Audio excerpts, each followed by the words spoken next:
The Primary Care Network Investment and Impact Fund is worth up to £45,000 of funding to the average primary care network.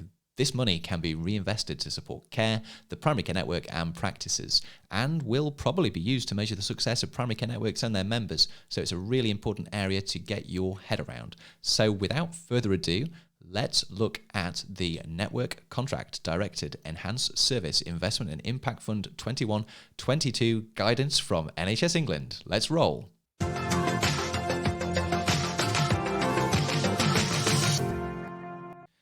Welcome viewers, welcome listeners, welcome EGP learners. This video or podcast is part of our season of in-depth looks at the primary care network specification documents that have been coming out of NHS England recently. These run-throughs are designed to orientate yourself to the documents, give you an overview of the contents and how they're structured, and allow you to pick up that document in the future and kind of go straight to the bits that you think are relevant and important. I am not an expert, I am not an authority, I am not NHS England, I am not your CCG, so doing as I say will not necessarily mean that your primary care network receives funding, so if there's any doubt about anything at all, then check it up with the relevant people. So the Investment and Impact Fund, also known as QOF for PCNs. This is the guidance document for the current year that we're in, 21 to 22. So let's start to walk through the document. So as ever, there's a contents page. We won't dwell on this here, but it's often worth looking. Just gives you an overview of how the document is structured and thus how this video will be structured. So there'll be a very brief introduction that we're nearly done with. We'll just look at how the IFFs are structured and some of the vocabulary around them. And then we'll look at each domain, area and indicator in turn. And then there are some additional considerations in terms of how the achievement of funding is calculated based on prevalence and the list size of your primary care network. So we'll be having a look at that in the end. Moving on, so introduction. I think the IFF does what it says on the tin in terms of its QOF for primary care networks.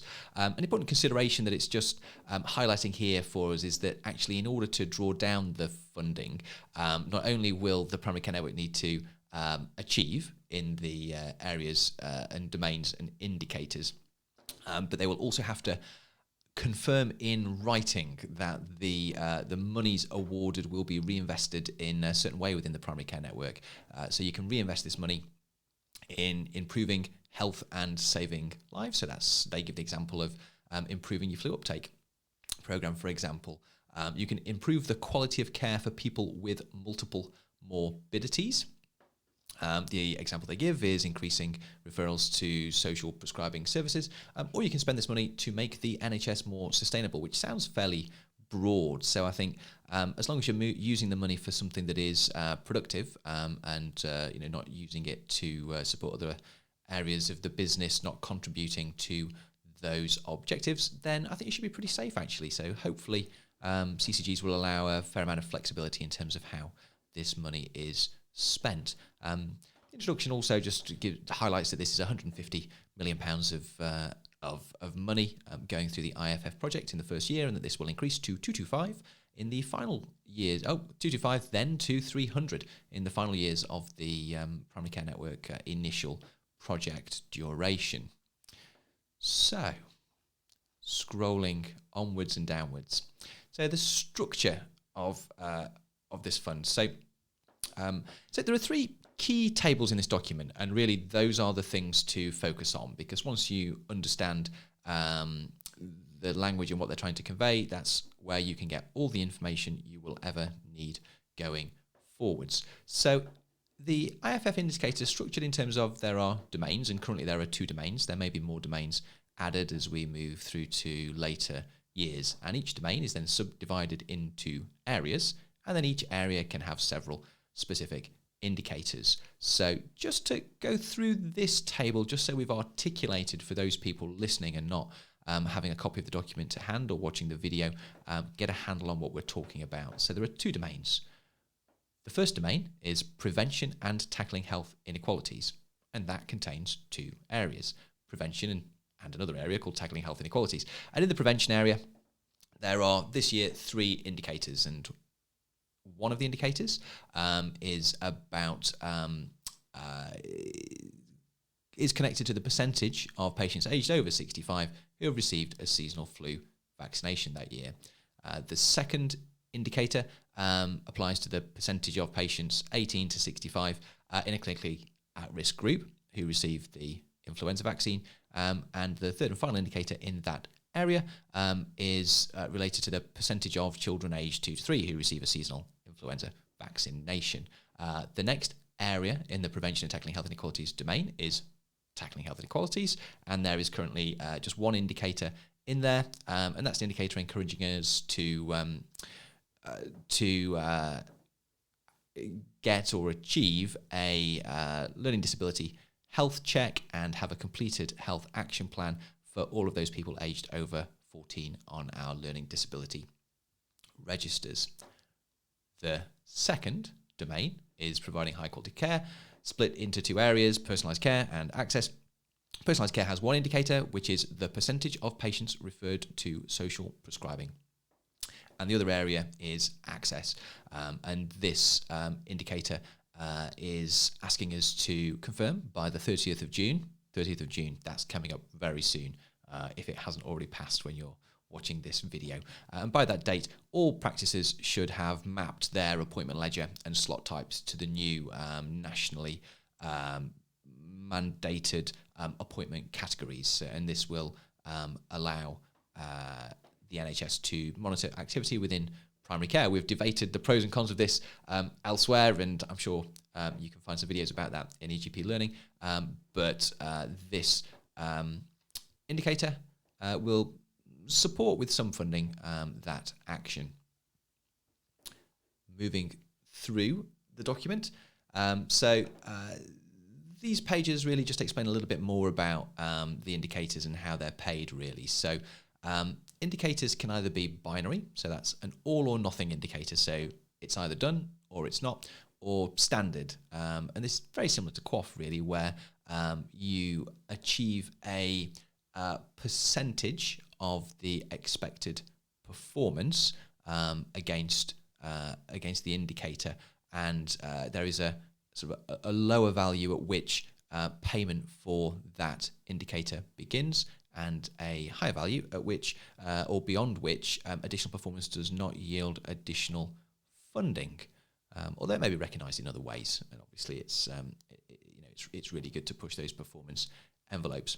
So the denominator, so the number on the bottom of this calculation, is generally the number of eligible patients or kind of eligible situations, and then the numerator, the number on the top of that fraction, is the number that are actually achieved. So that's pretty straightforward. And then it's just highlighting later that, like QOF, you are able to exclude patients who have declined or have not responded to invitations, or who are clinically not suitable for that indicator. So that allows you to make sure that you're not disadvantaged by having patients in those categories. You can remove them from the equation, essentially. Moving on. So how much is this actually worth? So the next section explains that. So there are currently 225 points available, and each point is worth £200. So for your average primary care network, that means there's £45,000 available for reinvestment in the other areas that we have described. And then the next section just explains that there is a little bit of an evidence base behind where they've agreed to place the lower threshold at which payment begins, and the upper threshold at which additional work or additional achievement does not yield additional payments. And they've had some expert opinion, and the lower level is set at the 40th centile of performance last year in the 2019 to 20. So, and then the next section just explains that actually that's not the end of the story, and in the interests of fairness, there are 2 additional factors that are applied to the payment. One is for prevalence, and one is for the list size of the primary care network. And there's more about this in Annex A. So just hold that thought in your mind and wait until we get to the end of the document, and we'll look into how those are applied in a little more detail. But the essence is really to make sure that there is fairness between larger and smaller primary care networks and those primary care networks who might have a high number of people eligible for a particular indicator or intervention compared to those who have a relatively low and therefore potentially easier to achieve number. Just explains that there are two types of payments: in year and end of year, and it reminds us that in order to receive your payment, you must confirm in writing that you will reinvest the money responsibly according to the 3 categories that were discussed earlier in the video and earlier in the document. And then there's so this is an interesting note on monitoring, actually. So there is a national PCN dashboard website, and there are links through to how you register for that platform if you haven't already, and you can link through and have a look, and that shows you the data that they will be using in order to determine whether your primary care network is meeting these targets and indicators. So let's dig a little bit deeper and move through to the other 2 really key tables at the heart of understanding the Impact Investment Fund. So the Prevention and Tackling Health Inequalities domain is split into 2 areas, and the first area is the prevention area. So this table explains everything you need to know about the prevention area, essentially. So let's just follow one of the indicators through. So if you remember, this area is really about achieving flu vaccination in eligible groups. So the table tells us what the indicator type is. It's standard, so that's the standard sliding scale achievement indicator. It tells us what the indicator is, of course. Then it tells you what the numerator is. So what's the number at the top of the fraction that determines your achievement and therefore your payment. So for this, it is the number of patients aged 65 and over who received a seasonal flu vaccination between September and end of March. It just highlights here, and this is really important, so the flu vaccine can be given in any patient setting. So not just in practices, not just on an endeavour undertaken collaboratively by the primary care network, but also by community pharmacists as well, provided the appropriate code is applied to the GP IT system. So you need to think about how you're capturing that activity if it's taking place in local pharmacies. The denominator, the number at the bottom of the fraction determining payment, is the total number of patients aged over 65. So the total number of people eligible for this intervention. The next bit of the table says personalised care adjustment allowed. So this is really your exclusion. So it tells you what you can exclude. So for these indicators, it's patients who decline a flu vaccination, and you can code that. Those patients for whom it's not clinically appropriate for them to have a flu vaccination, and also those patients who have not replied to 2 separately coded invitations using their preferred method of communication. So, so just highlighting that you can obviously exclude.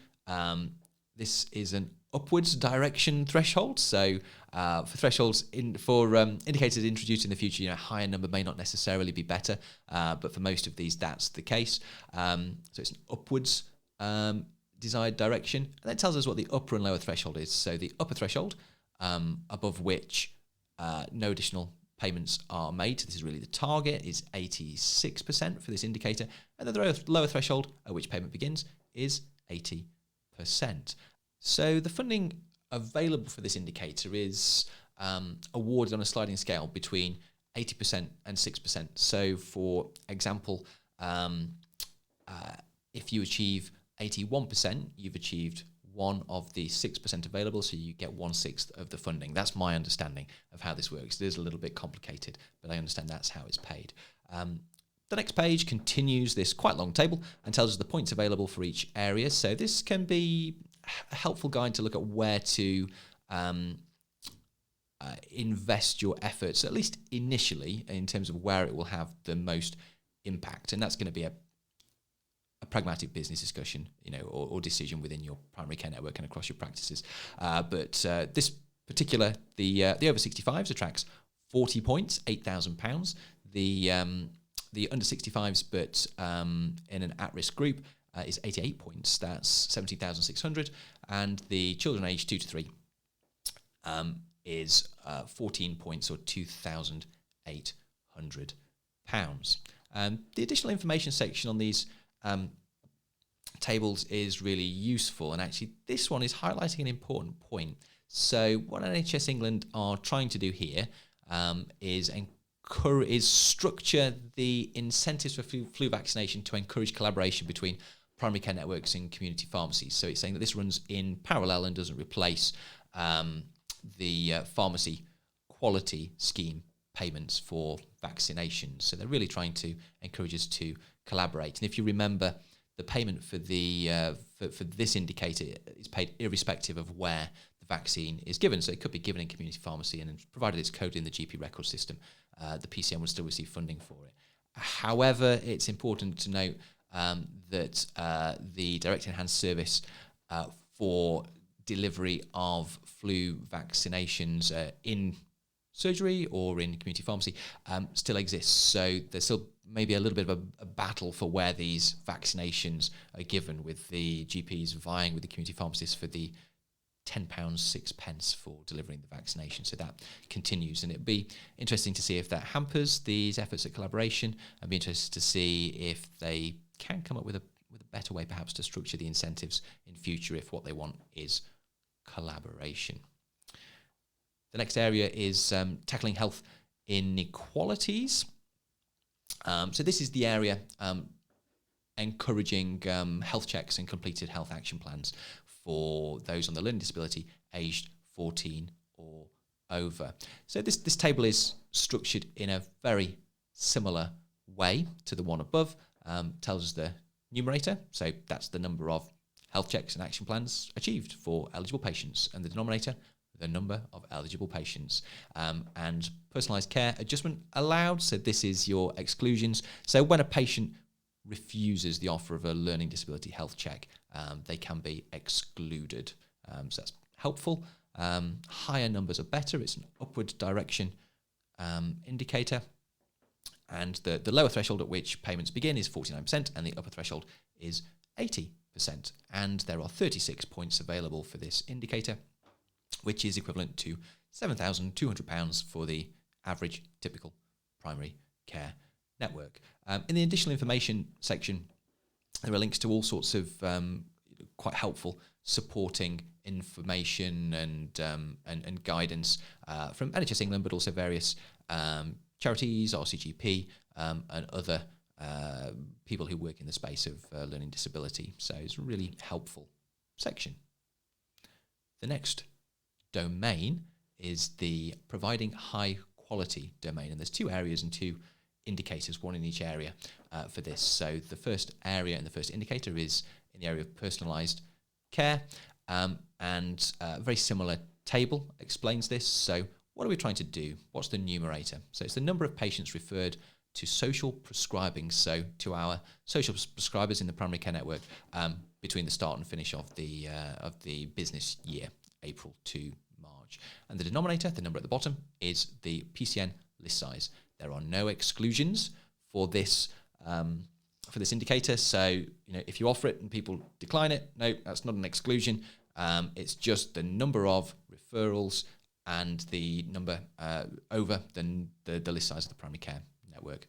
Bigger numbers are better. So the upper threshold, so if you were to achieve everything available in terms of funding in this area for a 50,000 patient primary care network, 1.5% equals about 600 a year, or 12 referrals a week. So quite a lot. And the lower threshold, 0.8%. So below this, you don't get any money at all. For a £50,000 primary care network, £50,000, 50,000 patient primary care network, that equates to 400 referrals a year, or about 8 a week. 20 points available, so maximum you can get paid for this is £4,000. And I know in our primary care network, we're beginning to just review how we're using the show social prescribers. We have a very good reactive service that our receptionists or clinicians or anyone in the practice really can refer patients into But going forwards, that might not generate this sort of sufficient number of referrals. So we're looking at ways that we can use the social prescriber team or possibly a care coordinator to proactively identify patients or groups of patients that might benefit from social prescribing intervention and actively go after and seek those patients. So it'll be interesting to see how we get on with that, and I'm sure we'll discuss that in the future on EGP Learning. Back to the document. So there's additional information about social prescribing from a number of different places, and again, good quality links. The final indicator this year is in the area of access. We talked about this earlier, really, and this is really a quite self-explanatory. So it's a binary indicator. It's either done or it isn't. You either get all of the points or you get none of the points. And the aim is by the 30th of June. That's a close deadline. Maybe it's already passed, but as I record it, it's a very close deadline. All practicing the primary care network should have mapped all of their appointment types to the set of national appointment categories that have been provided.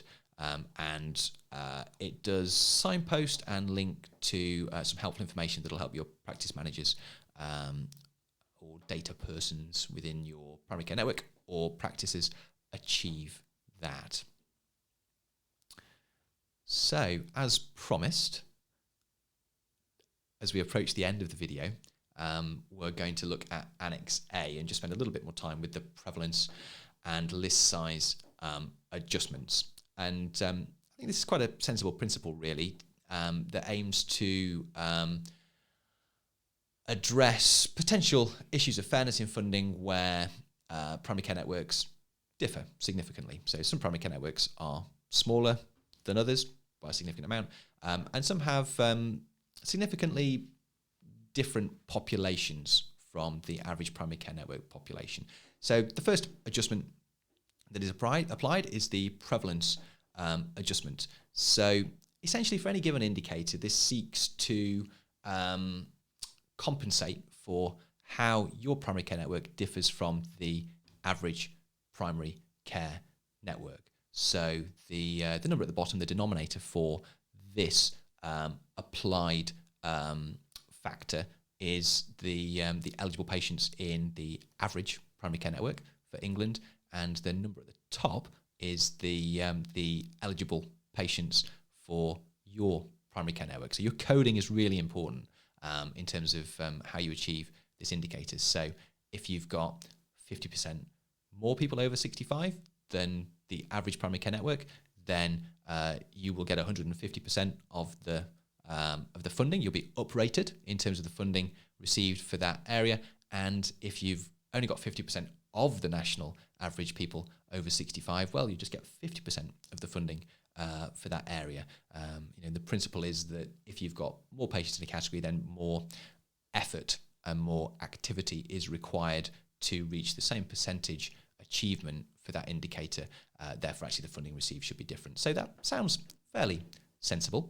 And then the final adjustment is the list size adjustment. And this is a very similar principle here. So the average list size for a primary care network is about 47,000. So if you've got twice that number, if you're at 94,000, then actually you'll get twice the funding for your level of achievement. And if you've got less than that, you'll get proportionally less. So it just seeks to address funding inequalities. And then the final section in the summary is a little bit of a disclaimer, really, and they acknowledge that these adjustments are not perfect. And I think they probably preempted the sort of criticism that I think is fair, which is that people will say, well, actually, the first 100 people that you do for any given indicator take more effort than the next 100 that you do, because for that first 100 you have to set up the system and the processes. For the next 100 that takes you from 100 to 200, actually all you're doing is running more patients and more volume through a system that's already been set up. So actually the cost of achieving that is less. So they really acknowledge that, yeah, this is an issue, but they say this system isn't perfect, and they don't really have an answer to that challenge. But I think it's fair for them just to acknowledge that, and maybe that's something that they can work on in the future. So that's the end of the document. Hopefully we all know a little bit more about the Investment Impact Fund. I know that I do now, having gone through the document.